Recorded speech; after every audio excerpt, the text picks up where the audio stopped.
The gym has saved my life, and at 16, 17 years ago, going there, I didn't expect to be, the world's strongest man. I went there to change, obviously physically, but to help myself mentally, and the stuff it did for me mentally was incredible. A boy from Invergordon with autism that didn't know what he would want to do in his life, to be able to beat these 29 other normal people, I was like, this is an amazing feeling. Like autism, disability, whatever you want to call it.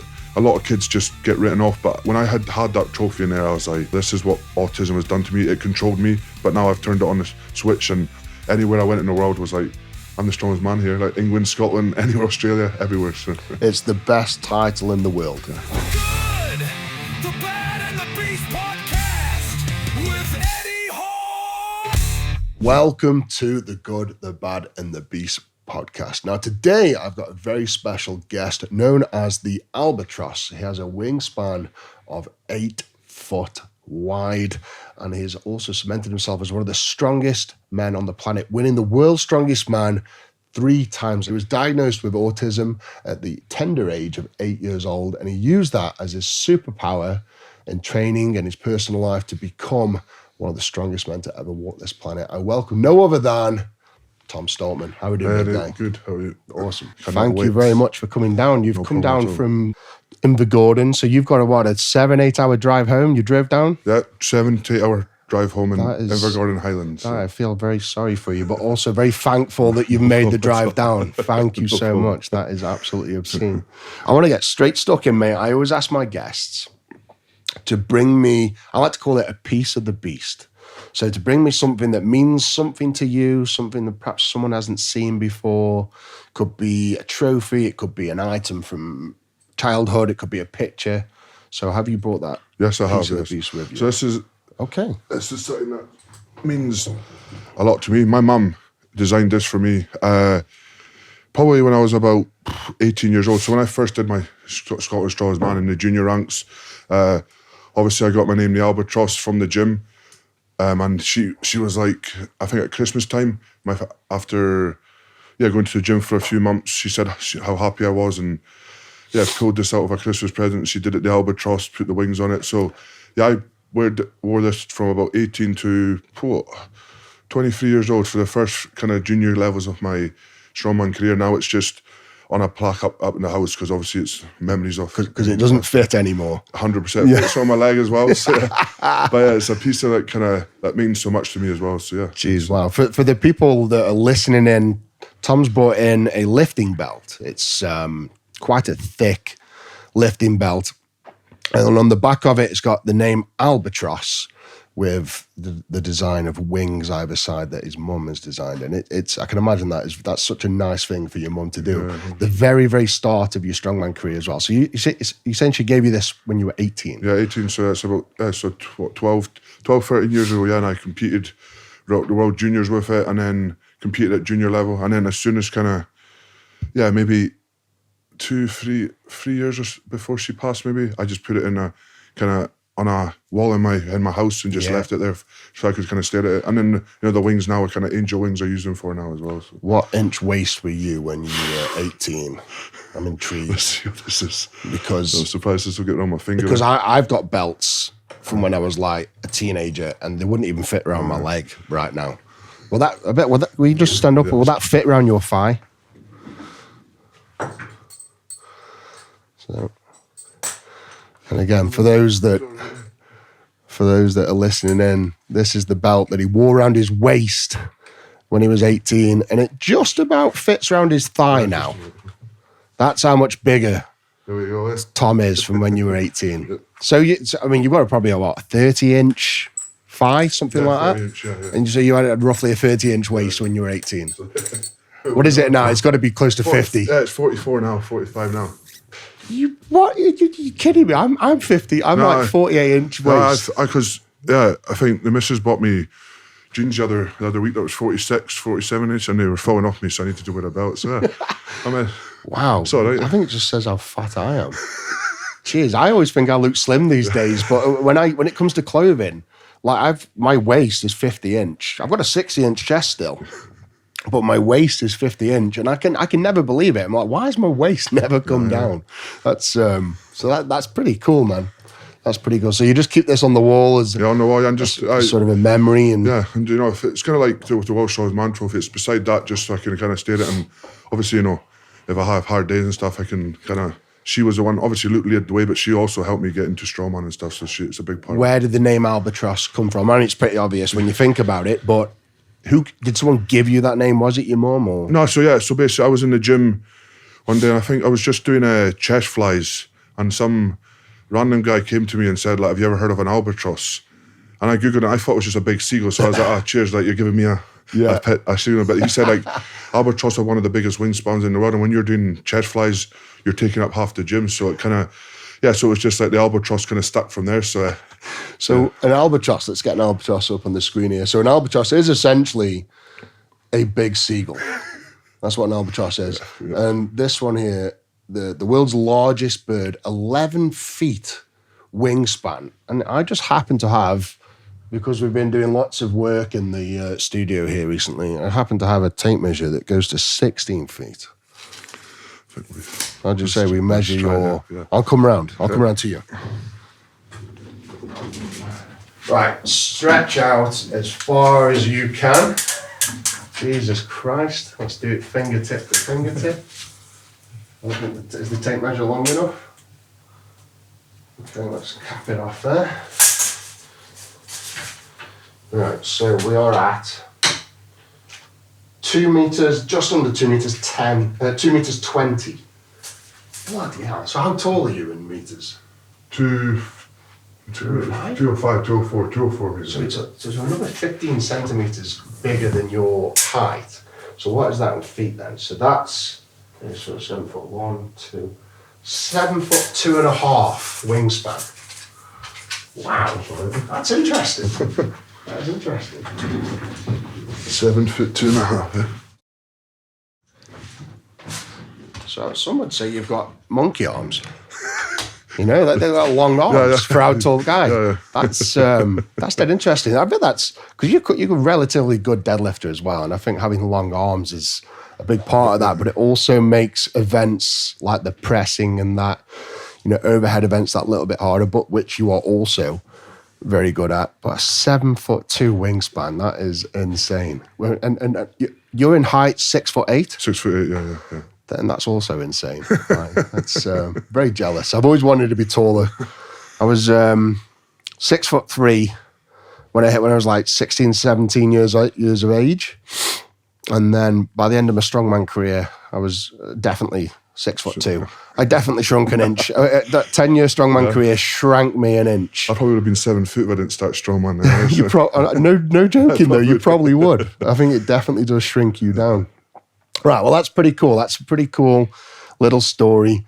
And becoming the Albatross, and your mum embraced that, which I think is very nice. I think a brand is very important in the strongman industry, in any sport.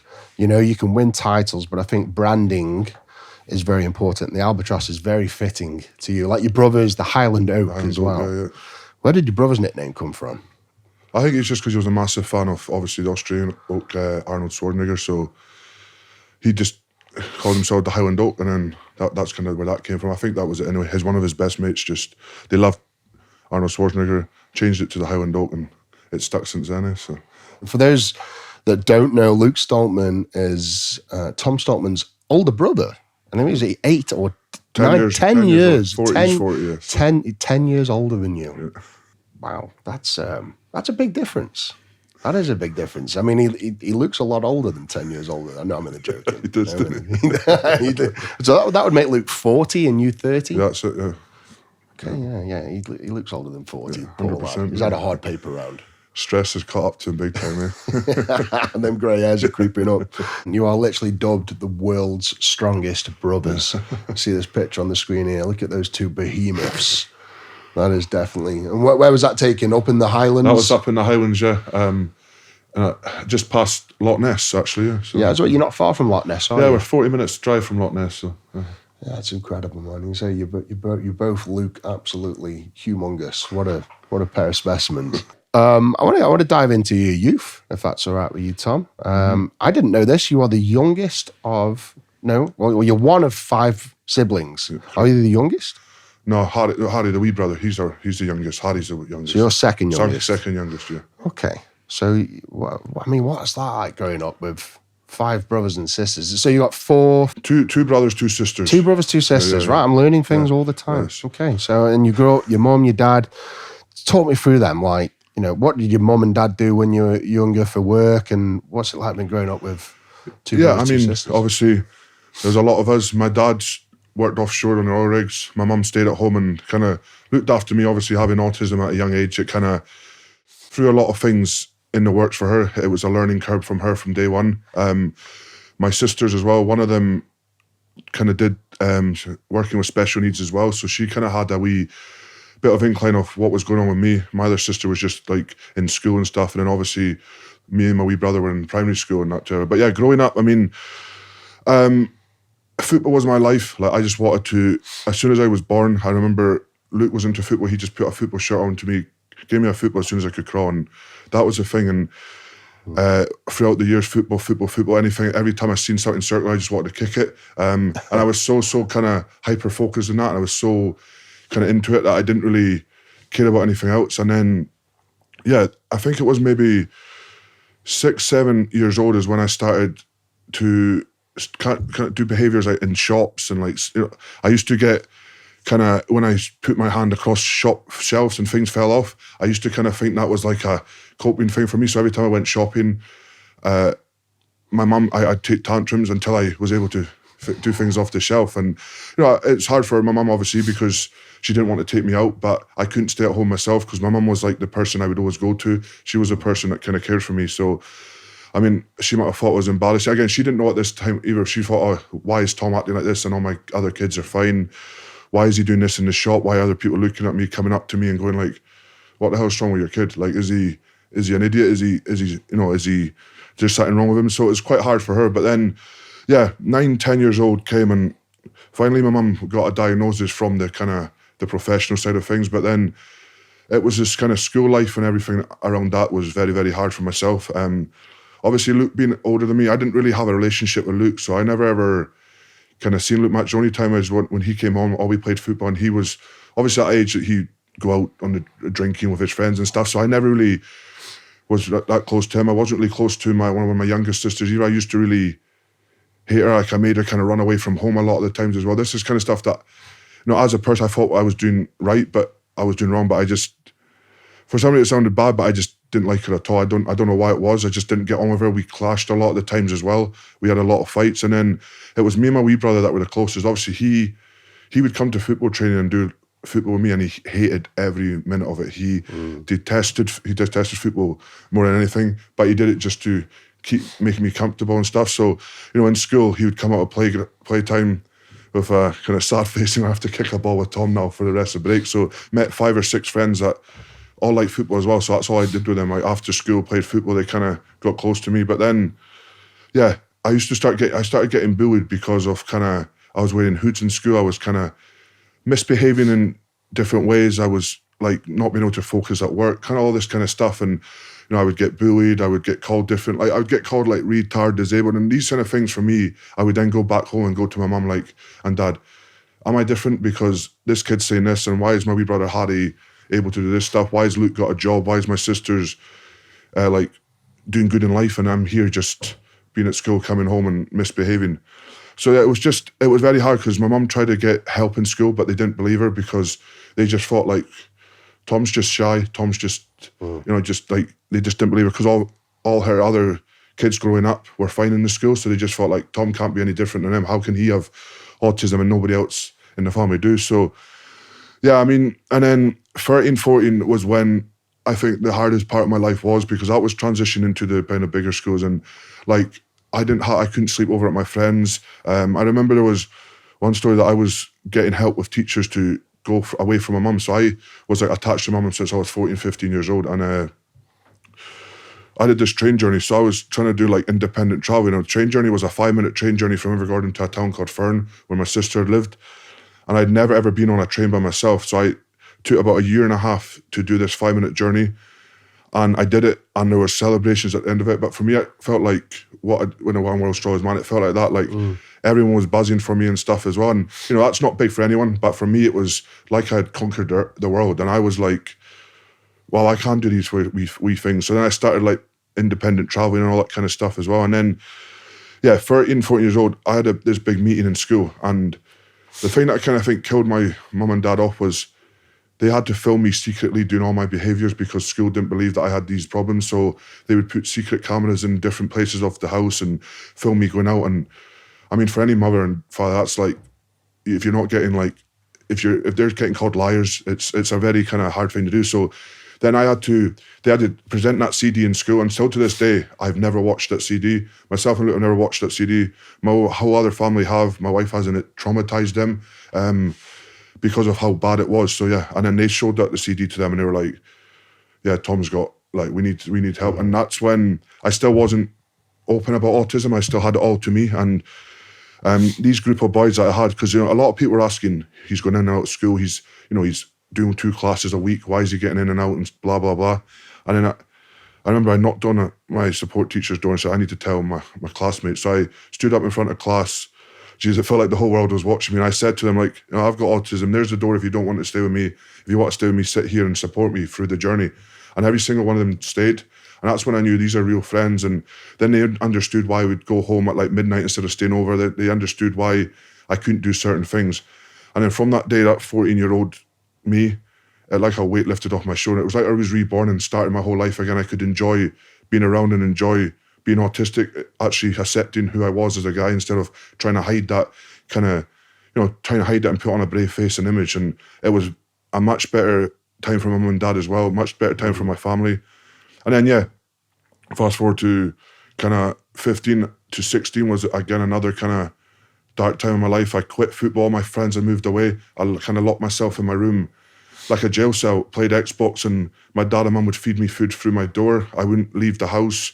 I was getting talked about maybe like I was getting talked about with foster homes, going to go on this kind of thing, because there was just nothing left for me, or I was kind of like to myself, why am I here? There was nothing kind of going right in my nothing right in my life. Football was taking away the biggest thing in my life, and all my friends were taken away. So yeah, and then it was just knocking his door at 16 years old. I remember Luke said to me that my mum had a talk with him saying, like, you need to do something for Tom. You need to take him to the gym because of how Luke's mental health. 16, I got this knock on the door, and it was him. I was like, we're not close at all. I was like, why the hell is he coming to me to say this? He said, let's go to the gym, Tom. And that's the first time he's ever said, let's do something together. So I was just like, stuff that I've quit a lot of things in my life, but let's try the gym. So yeah, 16 years old, went to the gym, had voices in my head all the time to say, quit. But I think because I had Luke there and I had my food as a supportive blanket, I just was so comfortable with it. And yeah, within the first year of the gym, yeah, like people say I overdo it when I say the gym's changed my life and saved my life, but the gym has saved my life. And at 16, 17 years ago, going there, I didn't expect to be, the world's strongest man. I went there to change, obviously physically, but to help myself mentally. And the stuff it did for me mentally was incredible. And now I can, wear autism on my arm, say it's a superpower, and be happy of who I am in this skin. So I mean, so diagnosed autism at what, 8, 9, 10? Yeah, 9, 10 years old, yeah. And because I had to fight tooth and nail to get diagnosis for my son. He's got dyspraxia. And definitely on the spectrum. I don't want to say he's got autism, but he's on the spectrum. Yeah. But getting that diagnosed was hard. But once we got the help, like just having that diagnosis helped me understand, because almost probably like your parents were and like your school teachers were, like, what's wrong with Tom? What you don't, unless you know what's wrong, you don't know how to treat. Yeah. So I guess getting that diagnosis for my son and for yourself was that turning point of like, right, how can we help this kid now flourish? And what sort of things change when you got the diagnosis? Do you remember then? What sort of things changed for you? What's autism to you? Because autism is different for everybody. As you understand it, what is autism in your case? What is your autism? Yeah, I mean, for me, it was just, I think for me, I just couldn't be by myself any time of the day. Like, so, like I said, when I got diagnosed at 10 years old, before I got it, I just was always attached to people. I just thought the hood thing and not having eye contact, I thought that was a massive part because that's what I always did. And for me, that was it. You know, there's obviously severe cases, but generally it was just, I love just to be isolated and being by myself. And for me, that was what I thought autism was, like just like playing by myself and being locked in my room was my safe place. And that's how I kind of thought autism was before I diagnosed. And like, even when I got diagnosed at 10 years old, when my mum said, you've got autism, I was like, I'm a 10-year, like, what does that mean? Yeah. And she had to like, obviously touch. And then I started using those picture cards and like having to have routines and putting everything in this place, because I did that a wee bit before. But again, I was like, why are they trying to put stuff in place for me when nothing's been told? They're just guessing games. But then, like I said, when I understood it, I was like, oh, I do need to, like, if my mum and dad said 9 o'clock and there was 1 minute past 9, I would have a hissy fit. Like if they said to me, because we used to say, like, when I get dropped off at school, don't be late, be at the gate at 3 p.m. And that helped me then, probably like, you're going to be there at 3. If they're there at 5 past 3, what's happened? I would like phone them and 10, 11 times going, like, where the hell are you? And obviously 5 minutes late is not much. But yes, that's what I kind of understood it was back then for me, was that kind of, it was like my autism was like isolation, who that was safe to me, no eye contact, head down all the time, that kind of stuff. So just feeling alone Yeah, was a main scary point for you. Yeah, I feel because, you know, like even in my house, the place that I was safe, I wanted to be alone, and all my family wanted just to be, you know, they'd have dinner together, but I'd have it in my room. And I was like, that's scary doing that, you know, by yourself. So Fair enough. Did you have any medication? Never had any medication, no. So it was all done through techniques, cards, routines. Yeah, routine, cards, and structure for me were the 3 kind of things that really helped me in from like 10, 11 years old till going through school. So, yeah. No medicine. No Okay. medication. And then you went to normal school with...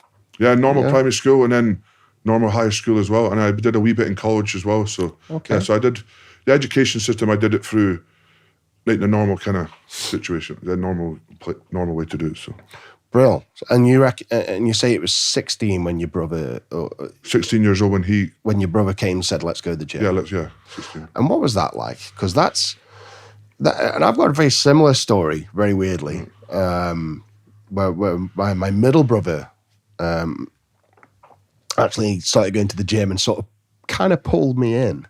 So a very similar circumstance.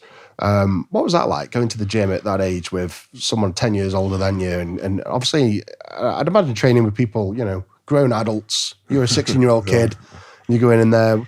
What was that like? And did you notice change pretty quick? Did it help you? Because I know it helped me massively, and I know it's helped my son massively. So what did it do for you? Yeah, I mean, like the first few weeks I was like, this is the worst thing. Like you said, massive men, grunting, big muscles. I was like a 16-year-old twig with like no confidence, nothing. But yeah, I mean, the good thing is I had Luke. He had been training for a few years. But yeah, when I started, after the first week or two, I just loved the pain I was waking up to every single day, because I could see that my muscles like were growing. I could see that mentally I was getting stronger as well.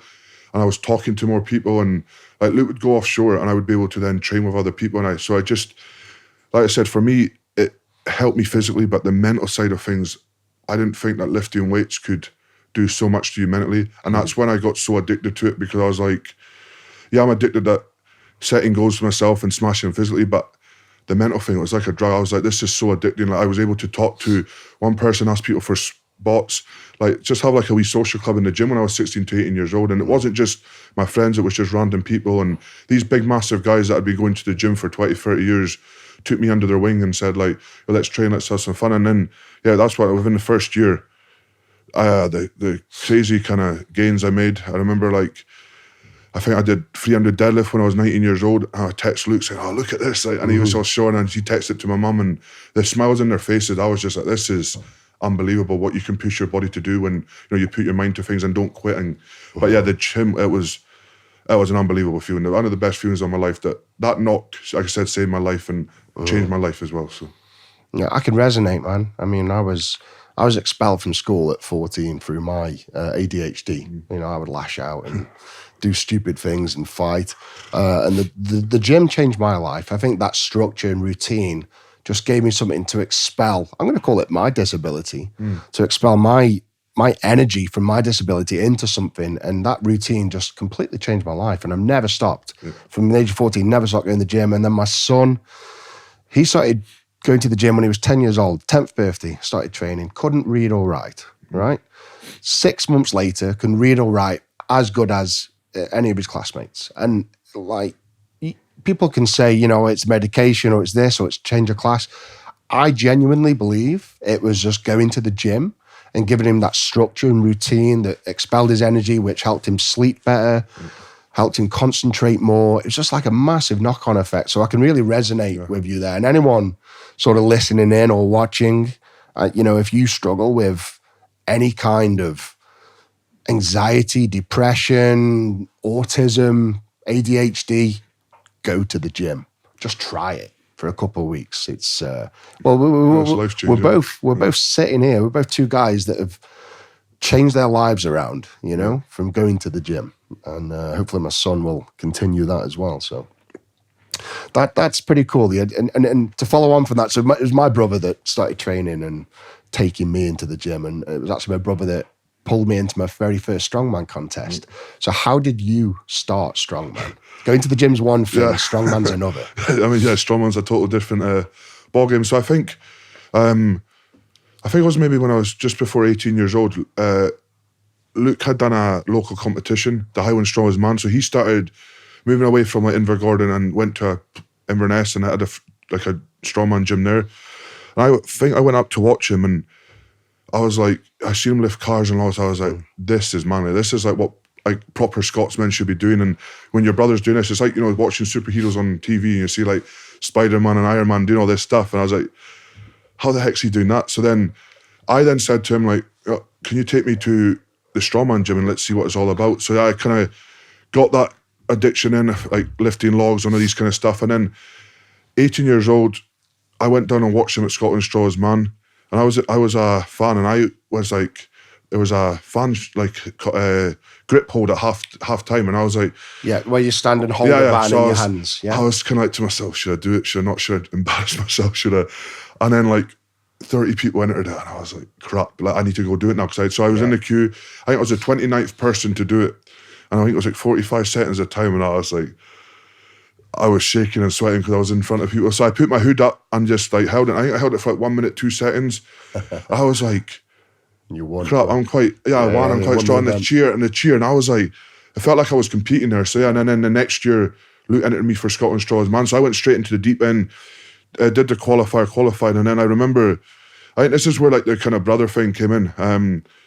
It was on to Atlas Stones. I was in 6th place at the time. He was in 2nd. He told me, if you win Atlas Stones, you win me the title. So I won Atlas Stones, ended up in 5th, and then he won Scotland's Strongest Man. Wow. And that's like me giving something back for everything he's done to me. And I was like, this is something that like you can't share with brothers. This is unbelievable. This kind of, the strongman, the scene, everyone was so friendly, and I was like, this is something that I want to do for the rest of my life. But that moment there was very, very special. It's like me saying I thank you and that you enjoy this title. And it was unbelievable that day. So that's amazing, man. I think I'm really jealous of that, by the way. Getting to compete with your brother.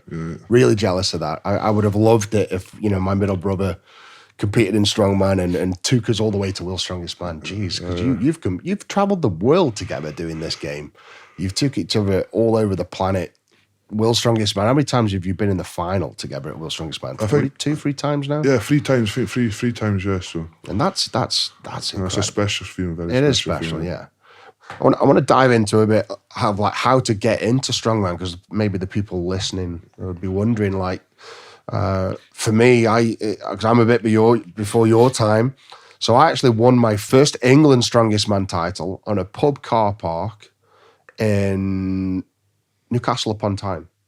That was my very first title, England Strongest Man, and I got handed a shitty plastic trophy that literally must have cost 20 quid, and that was my English Strongest Man title. Fast forward to nowadays, England Strongest Man's quite a decent title to hold, isn't it?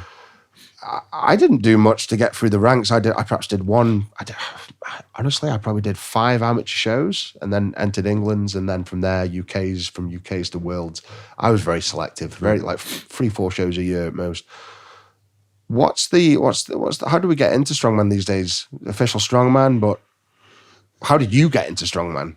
Yeah, well, I went. The first show was the Highland Games. The first show was the Highland Games, yeah, and then again, a small crowd, just there have some fun. But then I did Scotland Straws Man, and I think you had to qualify to get to UK Straws Man. You had to be top 4 in Scotland or something. Yeah, top 3 or 4. Yeah. And I ended up going over to UK Straws Man. I think then, I think you had like come top 2 or 3, and you can get recognised to go to the Giants Live or whatever. But again, I think I was quite lucky because I had obviously Luke to kind of pave the way as well. But I put on a good few shows at like Scotland, UK's, the juniors, and then got invited to Giants Live Britain Straws Man and just put on kind of a good show there. And I was young, I was up and coming, I was quite strong. So then I stayed on the kind of rooster then. But I think, nowadays it's usually you have to win your national show, so like Scotland's or England's, and then you get put into Giants Live. Giants Live is the kind of best way to qualify for obviously World Straws Man, and then you come top. I think it's top 5 or top 4 in every single Giants Live show, unless you get invited to World Straws Man. Yeah. So and then obviously then you can do. Obviously, official Strongman Games gets you a Giants Live invite as well. So there's a lot more ways now. I think official Strongman Game for like beginners, under 75s, under all the weight categories is a very good way to do it into the kind of to get up to the build up the weight and build up the ranks. Yeah. And then I think a national competition, Scotland's, England, Wales, Ireland, gets you on the scene, and then you just have to graft to kind of get into the Giants Live. Giants Live is obviously the way to go to get Giants Live's like the UFC. Yeah, exactly. For anyone who doesn't know, Giants Live's like the UFC of strongman, and then World's Strongest Man is. You have to do Giants Live to get into that way. Yes. If you're doing like the UKs or anything, that's all right at that level, but you're never going to be able to progress. It has to be that Giants Live. Did you? Obviously, you've done UK Strongest Man. Yeah. With Glenn Ross, another good friend of ours. Yeah. Everyone loves Glenn Ross. Just get a picture of Glenn Ross up here if we can. So get a picture of Glenn Ross from like 2002, 2003. He is literally the biggest human being you've ever seen in your life. I think at his peak weight, he was something like 240 kilos. He was. I don't know if it was that heavy. He was spheric. He was like the biggest human being you've ever seen. But he was strong. Jesus, yeah, there we go. There's good old Glenn Ross. Jeez, look at the size of that man. Honestly, unless you met him in person, you had no idea how big he was. He was just ginormous. So he done some incredible things. Some of his strict actal presses, and that's the famous picture. He'd slap his belly and call himself the daddy. There he is. He's probably like 220, 230 kilo there. That's a big dude. That is a big dude. So Glenn runs UK Strongest Man. What did you think of UK's? I actually, me and Glenn don't really talk these days, but I actually really enjoyed UK Strongest Man. I thought it was a great and fun way for strongman to get into the sport. And as you say, UK Strongest Man never going to be the pinnacle, but I think it's a great way to get recognised. And it was a fun show. I thought it was quite fun. The events were fun. And what did you think? Yeah, 100%. Like you said, I mean, when I went there, it got my name out there. And you actually competing with a good few 100 people there as well. There's a good crowd. Yeah. Glenn could put on a good show sometimes as well. The events were pretty different as well. Some of them, like the flag hoists and all these kind of, like the pools against each other. It was very fun. And yeah, like you said, I think it paved the way for myself as well to get into the UK scene, to get against, I liked you guys, I was against Lawrence Shalley, I was against these kind of other guys that I met later on in the year. So yeah, it was a very good place. And I think it's a good way to open the door for, the younger kind of guys and to get onto that UK scene first and then pave your way into the kind of bigger shows after that. So yeah. It's amazing seeing you progress in strongman. I want to rattle off some of your achievements because they are just insane. Like, you are the best performing British strongman in history ever. And we've had the likes of Jeff Capes, Jamie Reeves, Gary Taylor, myself. We've got, Terry Hollands. We've got some amazing names, and you've just blasted us all. You've won the World's Strongest Man 3 times, 21, 22, 24. You just look in incredible shape. And I was there for 2020. We'll come on to that. We'll come on to that because that was a big. That to me was like that was a big fuck up for you, and we'll come on to all the going into the psychiatrist and everything. Britain's Strongest Man 3 times, 21, 22, 24. Scotland's Strongest Man 18, 19. You've won numerous Giants Live titles. Second at Rogue Invitationals. You've got the British record dumbbell press at 132 kilos. For those who don't understand that is lifting a single dumbbell, putting it to your shoulder and putting it above your head with one arm. Not 2 arms, 132 kilo above your head with one arm. That is insane. The max Atlas stone record, 286 kilo. So you've got the current world record in the heaviest Atlas stone ever lifted. And then you've got your Stoltman Strength Center. So you've got your own gym and you've got the Stoltman Strength Academy. So where you've got a nice little community that you tell people what to eat, what to train, how to recover. How to be a strong man, which is pretty cool. So I remember, my memory is not going to be as good as it was, but UK Strongest Man was probably the first time me and you competed against each other. Was it 17? Yeah, 17, yeah. Was it 17? I think it was, yeah. Yeah, and I remember seeing you at UK Strongest Man, and you were just this scrawny kid. Yeah, you were tall, but you were a scrawny kid, and you were very quiet, very reserved, and you were there with your wife. And I remember seeing you, and I said to myself straight away, it's like, that kid is going to be the world's strongest man one day. I can just see it in him. I could see the reservedness within you. I could see it was there. And as you know, I competed very obnoxiously. I didn't pay any of my athlete, competitors any respect. I was there for me. I was there to win competitions. So we didn't really get to know each other very well. But seeing you progress, I retired in 2017, and then seeing you progress, was it 18? 17 was your first World's Strongest Man. Yeah, Botswana. Botswana, and then you were back out in 18. Yeah, 19 was the first time I made the finals. 19 was the final, yeah. And I did a whirlwind. After I won the World's Strongest Man, I did a whirlwind of these like evening waves. And I would get asked every single time, who do you think is going to be the next World's Strongest Man from the UK? And my answer every single time was Tom Stoltman, Tom Stoltman, Tom Stoltman. Like, my belief in you was very, very high. So it was great to see you achieve your dream and goals, going into Strongman. But what's your memories of us and our relationship in Strongman? No, I mean, it's 2017, because I remember seeing you, and I've seen a lot about you, and I said to my missus, there's the be steady on. That's why I probably was more quiet, because I was like, I'm against this guy. Like, I was just a freak. But yeah, I remember you were talking to someone about the way you deadlift, because your arms are longer than and I was in the background doing that, and I took that away, and I was like, okay, that's why he's so good at deadlift. So I was like in the background of that. But yeah, it was crazy for me, because like I said, at that level, to be able to compete, against like the best Britain had to offer at the time, was like, this is just mind-boggling. I just went into my own shell, and I was like, I just want to watch the master at work and just kind of take notes. But that's what, that when you did that thing about the deadlift, I took notes in my head. I was like, okay, I'm going to take that back. But yeah,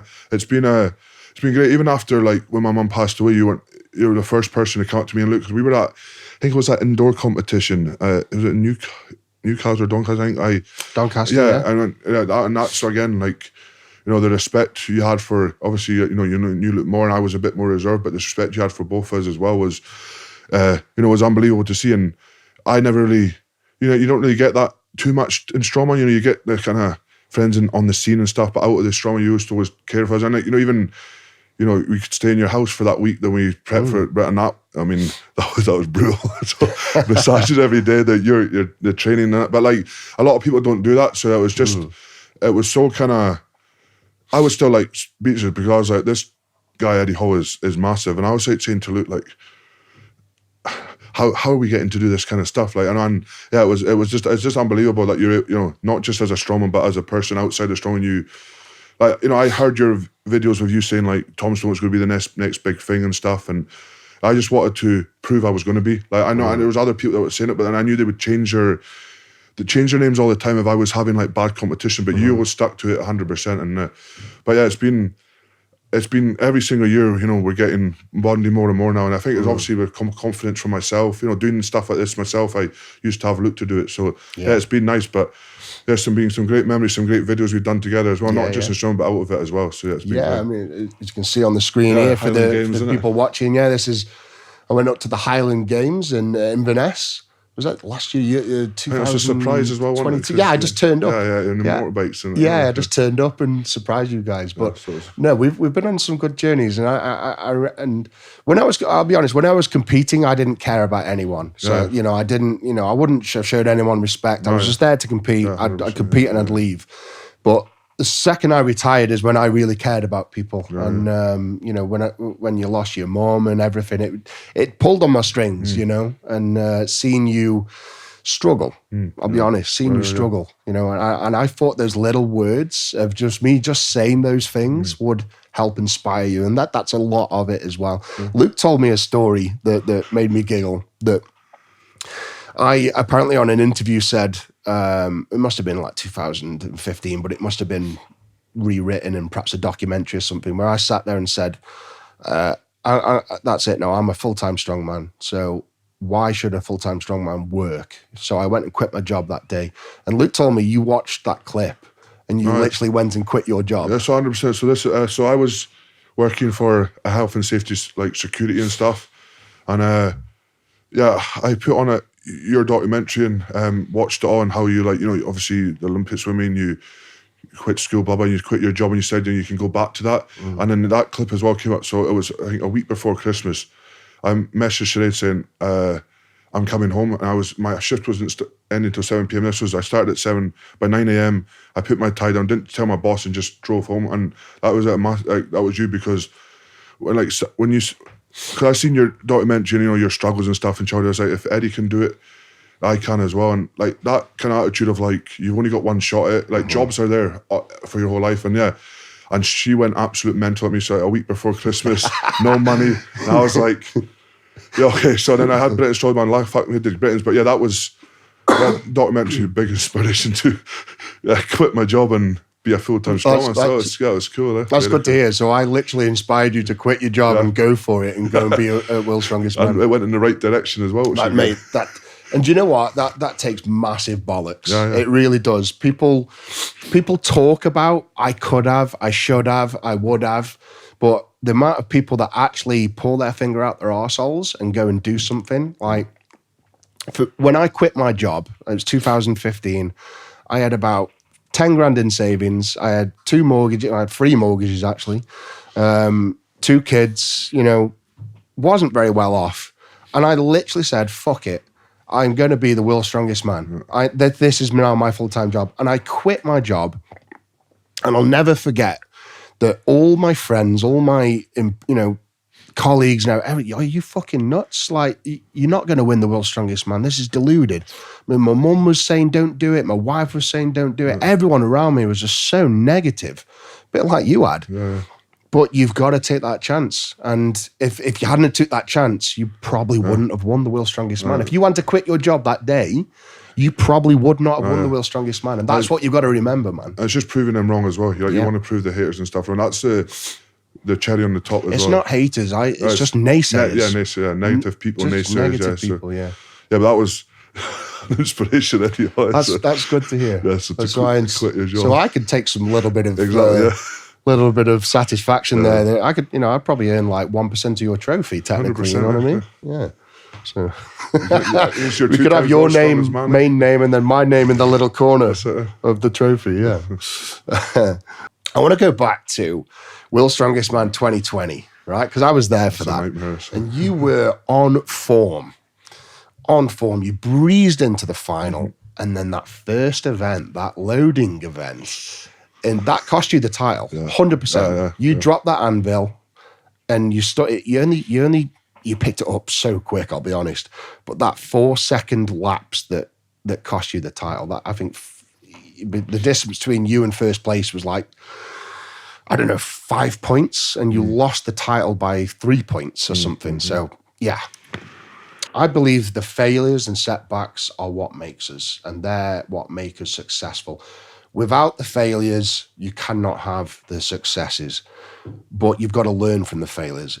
You did that in 2020, and I know you've had a long mental battle with Strongman, you know, being professional and being on point is probably the right word in competition. How did you get around that? From 2020 to 2021, there was such a massive difference in your confidence. What changed? Yeah, so obviously that the first event on the Anvil stayed with me for a long, long time. But after that competition, I kind of recapped all, and watching that, you know, the drop, the mistake, I believed going away from that I was the strongest man in the world. So I took a bit of that away. I think it was my mistake that cost me that title. And so I kind of had a bit of pride because I knew that I was the strongest. But I started talking to a clinical psychologist. So Luke had been talking to her for a while. And for me, I was kind of like, do I want to tap into that kind of the mind with like about the autism and all that kind of stuff? And Luke was trying to say to do it. And yeah, I kind of went to that because I didn't really know how to take my mindset to that next level. It was just at that kind of edge of like, some days I felt really good, some days I was still nervous. At 2020 would creep back into me because I was going over and over it in my head. So I didn't know how to get past that day. So when I talked to this clinical psychologist, I mean, man, it was the most powerful thing I've done in my life. I mean, she transformed me to then like a championship mindset. She wanted to start saying like to use my autism as more of a superpower, and this is where the superpower kind of thing came from. Before 2021, so like, and I basically, you know, go back. I made a promise to my mum that 2019 I'd get to the final, 2020 podium, and 2021 I would win. So that was a massive thing for me as well. But yeah, Amy, my clinical psychologist, just started. It was more dark thoughts, I think, as well. This is where, like, I'm not a guy that get angry. I'm not a guy that kind of has dark thoughts. But obviously, I'm a family man, and I love my family. So she started to me saying like, pretend your family are like under the Atlas stone. Pretend your family's this, because if you don't do that, they die and it's on you. Whereas if it was just like, oh, just think of a dark plate, like I can't do that. So she had to really tune like, Tom, your family are under this. If you don't hold this or do this, they're dead. And then that's all on you. And that really kind of drove me to that the mindset to that next level, because like, crap, like really, so that's really when she tapped into that. And then there was some certain buzzwords as well. Like some coaches would say to me like, oh, you have to press it this way, do that. But it's like, if you be aggressive, be physical, controlled aggression, and then think of your family, you're going to be unbeatable. And that's all kind of we talked about for that whole kind of year, because obviously it was a new mindset. It was flipping it out, and holy crap, it was so hard to do at first, because like going out the gym, having all that kind of talking about the death stuff in the gym, and then to take it home, it was so hard for me, because at home I'd be like breaking down, going like, I could have killed my wife, I could have killed this, I could have did that. So it's so hard. But when I got it within the 5 months, I remember writing on Facebook, I think it was like 5 months before World's Strongest Man, Tom Stoltman, World's Strongest Man 2021. And for me, that's when I knew like, it wasn't being arrogant, it was like, I am so confident in myself about that. And because of this wee mindset change, and yeah, it was that, being that angry guy in the gym. And then I took that to World's Strongest Man 2021, and every single event I went into it like, there's someone I love under there. Like, I remember the Titan turntable, I won by like 6 or 7 seconds. The pressing events, the Atlas Stones, 8-inch branch, all this kind of stuff was just like all based around family and death. And after that competition, I was like, wow, it's dark, but it really, really helped me to win the World Strongest Man. So that's what I just, still to this day, I talk about family, death, and that's how I get through it all now. So that's it. That's insane. I mean, you've heard me talk about the 500 kilo many a time, but I did exactly that. Is channel dark, deep, horrible thoughts into that few split seconds of whatever it is, and it's amazing what the mind difference can do to the human body. So I resonate with you there.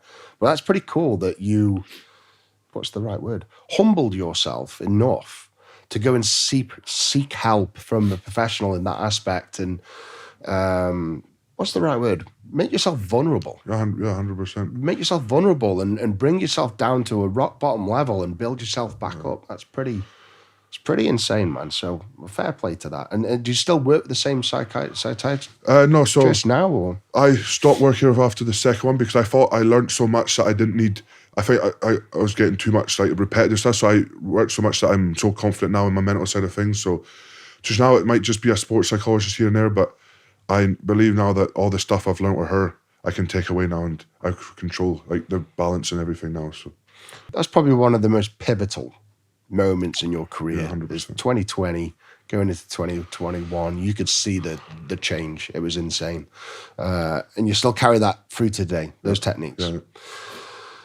Talk me through some of the tough moments, Tom, because I know winning the World's Strongest Man is incredibly hard, mentally more than physically. Talk me through some of the tough moments and how do you train for that? And what tactics have you developed over the years to deal with those tough moments?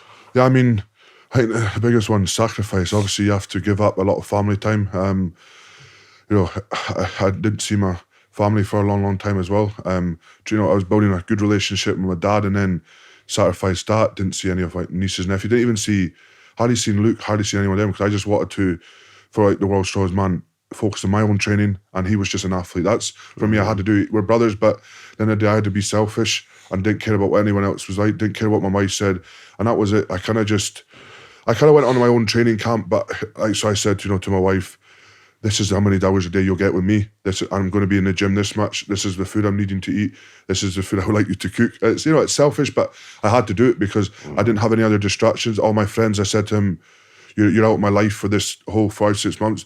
But for me, it was so easy to do because of my autism and stuff. The hardest things for me were, it was kind of like when I had bad days in the gym, I didn't know why. I think this, and like, it was, yeah, the sacrifice was easy to an extent, but then within 3 or 4 weeks, it started getting really, really hard. But I always went back to that goal of World's Strongest Man. You know, like, sometimes I would just like, oh, you know, it's fine to have a cheat meal. It's fine to go out. It's fine to go out. But it was so hard for my mind at first to learn how do I deal with this thing. Because, like, my mindset played a thing, like, I was easy influenced by, like, oh, it's takeaways, it's sweets. I loved all that kind of stuff. Or, like, I would have to have a few drinks. But then I always went back. The thing that I cope with, I always went back to World's Strongest Man. For me, it's the biggest thing in strongman. To be the World's Strongest Man is, anywhere I go in the world, you're the best in the world. So for me, it was like, that blows any of these, you know, drinks, any of these cheap, like, missed meals out the water. So I always went back and I always made sure that. And also what helped me was I wrote World's Strongest Man down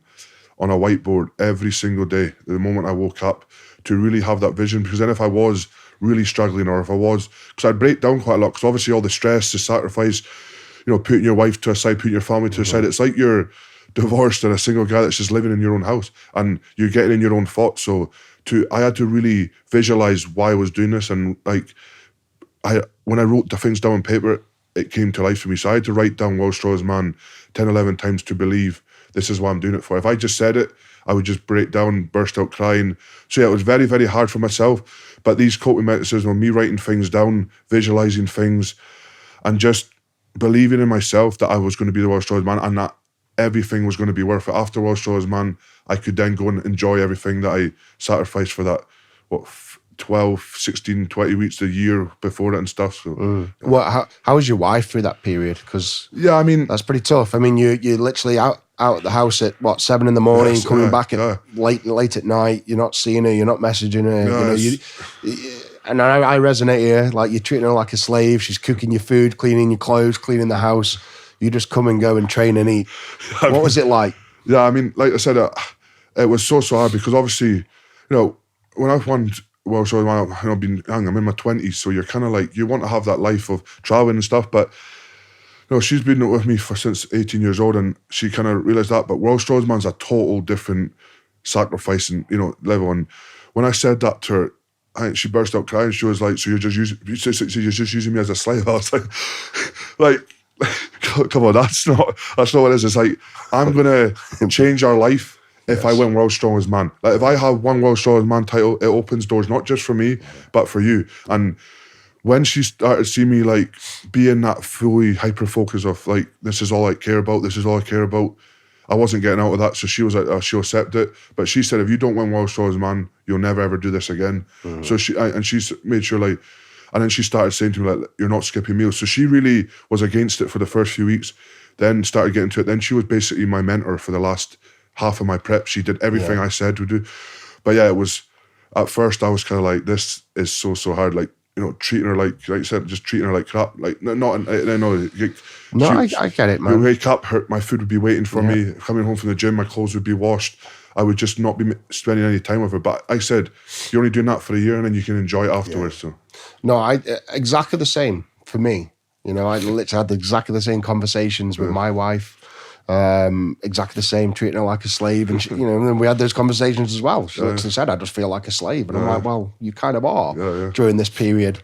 But exactly the same conversation is when I win that title, our lives will change. And it did. And I'm sure yours have. And, you know, you've got businesses off the back of that and made a lot of money. And that's ultimately what we want to do from this, isn't it? You know, we all chase dreams and titles, but we've got to make a living. And that's how we pay them back. 100%. Yeah. My wife goes shopping whenever she wants. Exactly. Lady of leisure. My wife's not in a job anymore. So there you go. There you go. So that 1 or 2 years of slaving away was worth it.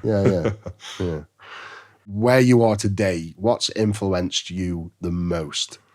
Yeah, I think it's two people. Obviously, it's my mum who's been my biggest one for his kid. But then, like, if I say from like, you know, 16, 17 years old into my strongman career, Luke's been massive. I mean, as I said, if it wasn't that knock on the door, who knows where I would be? I might not even been here. I might have been, you know, in a care home somewhere different. I might not have had a different family. So like, yeah, I owe him so much as well. But then it's also to my parents for not giving up on me, because a lot of, you know, kids with autism or, you know, behavior problems would just, their parents would just give up. And my mum fought every single day. Even when I first started the gym, she never said to me, oh, you're not going to be strongman, you're not going to do this. If I was smiling, she was smiling. But yeah, those two people are massive influences to my life. And just to be able to travel the world with Luke and to be able to just be best friends now, it's unbelievable. Because you can't choose family, but luckily I have a great family and great brothers, and Luke's a great brother that I can travel the world with as well, which is an unbelievable feeling. So, can you tell me a little bit about, you know, you've talked about your mum a little bit and your relationship with your mum. Talk to me about your mum, because obviously she's been a massive part of your life, your upbringing, and your influence into strongman. And, you know, she was obviously a massive part. Talk to me about your mum. Yeah, so my mum was obviously the woman figure in my life. She was the only person that I would go to with a lot of problems. She was the only kind of person that understood me. I think she was just so supportive for everything I did from my childhood. The way she fought about trying to get me diagnosed, the way she fought the schools all by herself, and yeah, she was just a superhuman. Even when I, you know, into strongman, she made like t-shirts, bright t-shirts, so we could stick out in the crowd. She would be the photographer that she'd sneak into the shows and, you know, get all the photos and stuff as well. But yeah, like, I think the hardest time I was in 2016, you know, she got diagnosed with cancer. I think it was 2014, and that was like the worst 2 years. It's like obviously of her family, but my life, because like, you know, she had never really seen me do anything in my life. She had seen like Luke win Scotland Straw's man, I think it was 5 times. She had seen my sister get married and like my other sister get graduate and stuff, and my wee brother get a successful job. But for me, I was like, my mum's getting taken away from us and I've not done anything. And that's when then I kind of had to switch my kind of mindset and go like, you know, let's really push on with strongman. So I went full time. Let's try and, you know, I want to get a wife, I want to get married, and I want to do something, take something off before she passes away. And I think I got married in 2015. She could hardly walk. She came to my wedding, and, you know, the smile on her face, getting the photos of her, spending that time with her.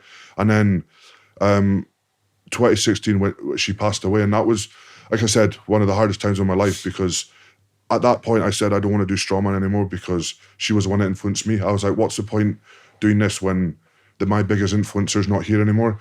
And I really kind of, so I ended up like drinking, went to a lot of, like, did partying and just did the wrong thing. So I didn't know how to control my emotions. I was like, I never done that, but it was just took me away from the world that like, she's gone, so what's the point of me being here? So then, yeah, so I didn't recover from that a lot till 2017. I went really down a big bad patch in 2016, you know, and it was actually 2017 is when I kind of look back on some old videos, and when I had the best of it at my wedding, and somehow I was like, why am I doing this to myself? My mum doesn't want me to be depressed. She wants me to be smiling. Like, her smile was contagious. She was known as like a sunflower as well. She bright up the room. So in 2017, I was like, let's do strongman. Let's not waste the talent I've got. I started getting tattoos or like, her sunflowers on me. I got pictures of me and her, and she's got quotes of my favorite quotes. This belt's out in the room as well. So everything that I knew my mum is in places of my house, so I can talk to her, because for me that's the biggest thing. I need to be able to talk to her and like just know that I'm okay, she's here. But yeah, my mum was my biggest influencer in my whole life. She was, my rock. She was everything. And still to this day, I always talk how highly of her, and like I always point to the heaven when I win competitions. I always make sure that she's like as present. My dad's got her ashes in the house, and I put my trophies next to them as well. But he also plants 9,000 sunflowers every single year, and we have like a family get together. He opens it up for the whole public because my mum was.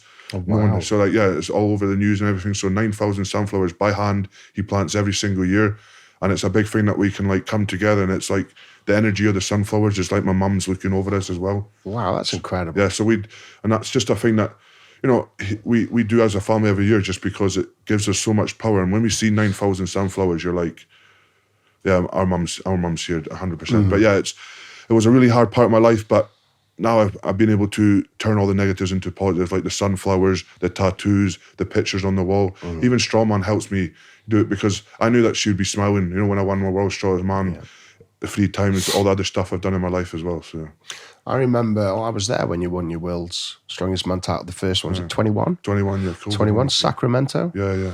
It was Sacramento, wasn't it? Yeah, Sacramento, yeah. Cool. Yeah. And I remember watching you in awe, watching you just be about the show, that had this aura about you. And I'll never forget, just now and again, I'll just see you look up and just little prayers. And it was really, really nice to see. And I think I was the main presenter for CBS and Channel 5. I remember saying to you, is this for your mum, Tom? Just before you won, just before you were about to go to the elections, what's this for? And you're like, it's for my mum. Yeah. And you went out there and won, man, and it was... The emotions were, even for me as a spectator, it was surreal. It makes the hairs stand up on the back of your neck. And I resonate. I won the World's Strongest Man for my nan. Yeah. Made her that promise. So I completely get, why you go out and do these things and what inspires you. And it's great to hear you acknowledge that your mum was such a big influence in your life. And it sounds as though she was as well. What keeps you going, man? What keeps inspiring you? And is your wife still a slave, or have you found more of a balance now? I definitely found more of a balance, 100%. I think it's the thing that keeps me going is, I think it's the title, the World's Strongest Man. For me, when I won it the first time, a lot of doors open, but it was just the addiction of like being the strongest man in the world, such a manly thing. And everywhere I went, I could say I was the strongest. I just loved having that power. So for me, that was just the addiction. I used to have the gold trophy I would put on my mantelpiece, and every single day I would stare out knowing that I was the strongest man in the world. So that kept me going as well. And just like I said, writing down the World's Strongest Man, it was just something that was, it was just driven into me. But like, I do never want to lose this feeling. I don't ever want to lose this title. And yeah, the first one was like, I won the first one. I've got this drug and I got this addiction, and let's keep it going. But yeah, it was just anywhere I went in the world was like, I'm the strongest man here, like England, Scotland, anywhere, Australia, everywhere. So it's the best title in the world. Yeah, well, it is. It is, yeah. You can be the hardest man in the world, the cleverest man in the world, the fastest man in the world, but nothing means as much as being as the world's strongest man, does it? 100%. Nothing. So I get you, man. I get you. Would you say your autism has helped you continue down the path? You've been so sort of like solo focused on strongman. Do you think that's a big reason why you're still into it and just want to keep that? Because you don't like change. No, you don't want to go back to training for nothing. You've got to keep yourself busy. Is this a big part of chasing these titles? Yeah, so I'm very goal driven. Like I said, like if I got injured, I didn't have strongman, I would struggle a lot to go to the gym. So yeah, 100%. When I won that World's Strongest Man, it's as soon as I went back into the gym, it was like, right, my goal is to win the second World's Strongest Man title. I set out the pathway to do it. It's like I always set out my day on a whiteboard, 8, 10, 12, 2, 4, 6. Like I said, I don't like change. Yeah. Bent to bed at the same time, woke up at the same time every single day. I did that. And although like the difference with myself and Luke, and I think a lot of other athletes, is we had businesses like away from strongman. But I said, I don't care about that. Like my one goal is to win World's Strongest Man. I was black and white.